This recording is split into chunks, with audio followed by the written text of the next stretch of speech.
So getting ready. The third event, 160, 150, Cracker Nitro. 670, Spa Primrose, 820, wins a prize. Fancy Assassin, 990. Green light. Lives on the move.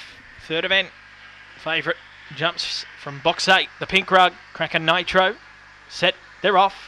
And a jump with them, Cracker Nitro, and show's got acceleration and whizzes over the lead. So Cracker Nitro cleared out now, led by 3 lengths on Sound Lad and Fancy Assassin.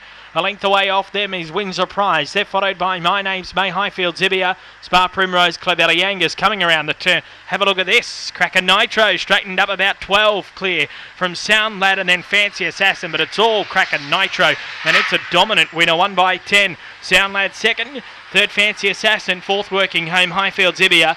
They're followed Spa Primrose, Clovelly Angus, Wins a Prize, My Name's May, and it's a terrific run here, 25-26.